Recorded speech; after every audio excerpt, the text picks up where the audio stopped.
안녕하세요. 찾아가는 변호사들의 윤태희 변호사. 찾아가는 변호사들의 임형윤 팀장입니다. 네, 반갑습니다. 네, 반갑습니다. 네, 요새 뉴스에서 이제 보이스피싱 범죄에 대해서 되게 많이 다뤄지고 있는 것 같아요. 네, 맞아요. 네, 보이스피싱 참 여러 가지로 이제 고도화되고, 예전 같은 경우에 있어서는 뭐 조선족 언변이라던가 그런 것을 통해서 이제 보이스피싱이다 아니다 이런 거를 좀 판단할 수 있었는데, 네. 요새는 워낙 고도화가 되다 보니까 좀 자연스럽게 막 이렇게 전화 통화가 오고 보이스피싱인지 모르고 받았다가 이제 범죄를 당하고 그런 것 같아요. 네, 맞아요. 최근에 저도 한번 일을 겪었는데요. 네. 네, 그거에 대한 사례를 한번 들어보면 좋을 것 같아요. 그렇다면은 구독자분들께서도 그러한 사례를 들으면은 좀 도움이 될 것 같은데, 임 팀장님께서 그러한 거를 좀 설명을 해 주실 수 있으실까요? 네, 제가 이번에 겪은 일을 설명을 드릴게요. 제가 이번 추석 때 포털 사이트에 접속을 하게 됐는데, 접속을 하는 과정에서 비밀번호를 무조건 변경하라는 안내가 나왔어요. 네, 그걸 봤을 때 저는 내 신상 정보에 문제가 있나? 이게 털렸나? 라는 생각이 들었고, 당시에는 이제 뭔가 핸드폰이라서 이게 조금 찝찝하니까 그때 비밀번호를 바꾸진 않고 출근을 해서 PC에서 비밀번호를 이제 변경을 하게 됐죠. 그리고는 뭐 제가 할 수 있는 건 없었어요. 뭐 보통 비밀번호를 바꾸라고 하면은 3개월 동안 비밀번호가 변경되지 않았으니까 그 비밀번호를 바꿔주세요 라는 안내가 나오는데, 그렇죠. 이번에는 특이하게 비밀번호를 당장 본인 인증을 하면서 바꾸라는 거였어요. 그래서 찝찝한 마음은 있었지만 그냥 비밀번호를 바꾸고 나서 제가 이틀 정도 지났을 때인 것 같아요. 저희 장모님한테서 전화가 왔어요. 혹시 뭘 보냈냐? 그 택배 문자가 왔는데 아무래도 좀 이상한 것 같다라고 하셔가지고 무슨 일이신데요? 라고 했더니 제 이름으로 문자가 왔대요. 이제 쿠땡 쪽에서 문자가 왔는데 임형윤 씨가 어떠한 상품을 보내서 집 앞에 뒀습니다. 찾아가세요.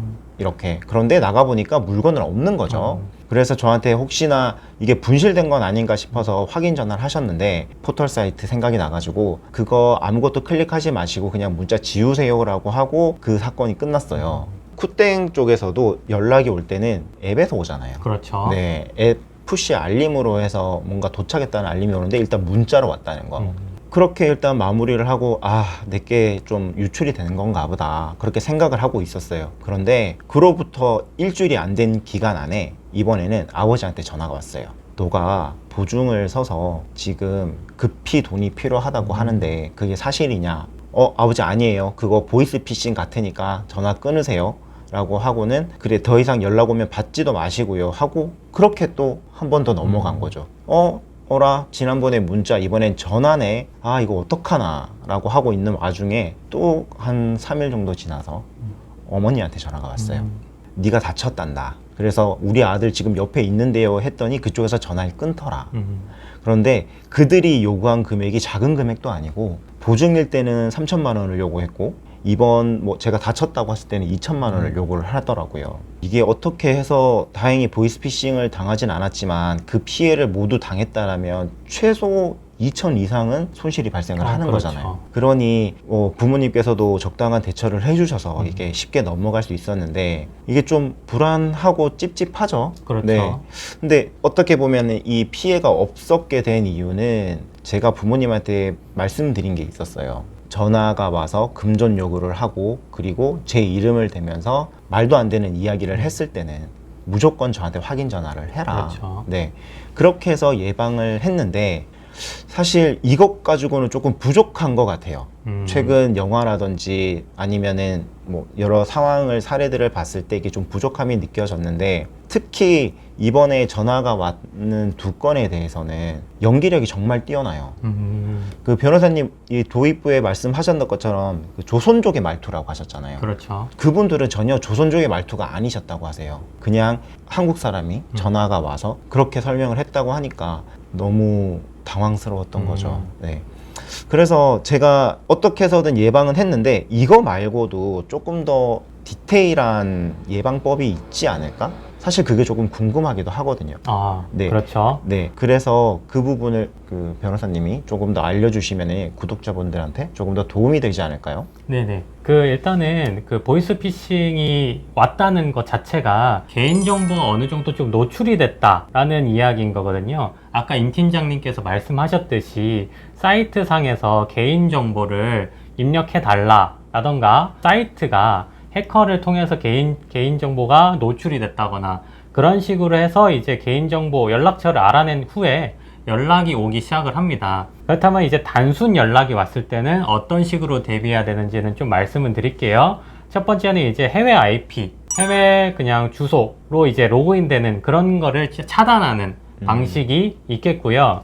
그리고 두 번째는 2단계 로그인 설정을 하는 방식이 있겠습니다. 또 뭐 비밀번호 변경 같은 것도 간단하게 할 수 있는 방법일 거고요. 그리고 후에 이제 의심스러운 문자 같은 걸 왔을 때 링크 같은 거를 누르지 않는 방법도 어느 정도 예방할 수 있는 그런 방법이지 않을까 싶습니다. 근데 문제는 이제 개인의 신원이 너무 자세하게 노출이 돼 가지고 요즘에 뭐 비대면 개설 그 계좌나 대출 이런 게 많잖아요. 엄청 많죠. 예, 그냥 신분증만 있으면은 타인이라 하더라도 그 마치 자신인 것처럼 대출을 일으킬 수 있는 그런 위험성이 좀 많이 도래를 하는데요. 그런 경우에 있어서는 금융감독원의 개인정보 노출자 사고 예방 시스템에 자신의 그 신원이 노출이 됐다. 그리고 신분증이 노출이 됐으니 은행을 통해서 자신의 그 노출 사실을 통지하는 시스템을 활용을 해서 자신의 이제 신분증이 제3자를 통해서 자유롭게 활용되는 거를 방어할 수 있을 거라고 생각을 합니다.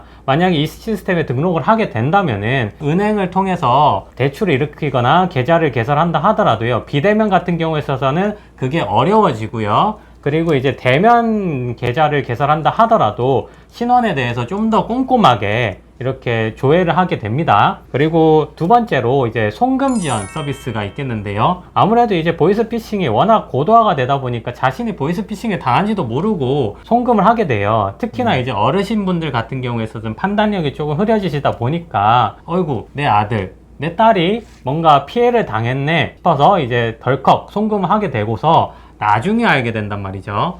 그런 경우에 있어서는 송금 지원 서비스를 이용해서 큰 금액이 한 번에 빠져나가는 게 아니라 좀 적어도 3시간, 뭐 길면은 뭐 12시간 정도로 그 송금이 지연되는 서비스를 이용한다면은 보이스피싱을 내가 당했다 하더라도 실제로 피해가 발생하지 않는 일이 좀 생기지 않을까 싶습니다. 그리고 신분증이 노출이 됐으면요. 제일 원시적인 방법으로 신분증을 새로 발급받는 방법도 있어요. 신분증은 이제 민증이나 아니면 운전면허증 이 두 가지가 보통 많이 활용이 되잖아요. 근데 이제 민증 같은 경우에 있어서는 발급 날짜가 그 고유 번호가 되는 거고 운전면허증 같은 경우에는 기본적으로 고유 번호가 찍혀 있습니다. 그러다 보니까 이제 새로 발급하게 된다면은 기존에 가지고 있던 신분증이 더 이상 뭐 비대면 계좌 개설이나 대출이나 아니면은 뭐 신분증으로 활용될 수 있을 만한 그런 여지가 사라지는 것이죠. 이런 식으로 해서 예방을 할 수 있을 거라고 생각이 됩니다. 네.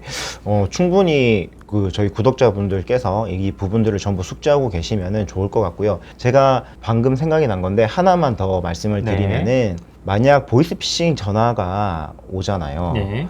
그랬을 때 자식한테 이렇게 꼭 자식은 아니죠. 이제 그 보이스피싱에 대한 이름이 언급이 될 건데 그분한테 꼭 확인 전화를 하셔야 돼요. 요즘에는 전화 가로채기가 또 있다고 해요. 뭐 어떠한 고소가 접수가 됐다고 말을 하면서 이제 전화를 끊고 경찰서라든지 이런 데 전화를 하면은 그 전화를 가로채서 이제 보이스피싱 조직들이 또 전화를 받는 경우도 있다고 하니까요. 필히 전화로 금전 요구를 하는 게 있으면 그냥 끊으시고요. 그리고 꼭 확인이 필요하시다면 직접 경찰서나 검찰청이라든지 또는 지인일 경우에는 그 지인과 통화가 될 때까지 전화를 해보시고 방문도 하시는 게 가장 좋을 것 같습니다. 네, 맞습니다. 수사기관은 금전을 전화상으로 요구하지 않습니다. 기본적으로 수사기관에서 금전을 필요로 하는 경우에 있어서는 뭐 재판이 끝나고 나서 추징금이 있거나 이제 수사 과정 중에 합의가 필요한 경우에 있어서 피해자와 합의를 보라는 차원에서 이제 금전이 필요할 수도 있다라는 취지로 이야기를 하는 거지, 금전을 요구한다고 한다면은 의심하시고 이제 경찰서나 그런 데서 확인을 하실 필요가 있을 거라고 생각을 합니다. 그러면 오늘 저희가 나눈 이야기로 충분히 아주 많은 사례에 예방이 되었으면 합니다. 네, 맞습니다. 네. 이제 뭐 보이스피싱 참 고도화되고 많은 피해자들이 아직까지도 나타나고 있는 것 같은데 구독자분들께서는 그러한 피해가 없으시길 바라면서 저희는 이만 인사드리도록 하겠습니다. 감사합니다. 감사합니다.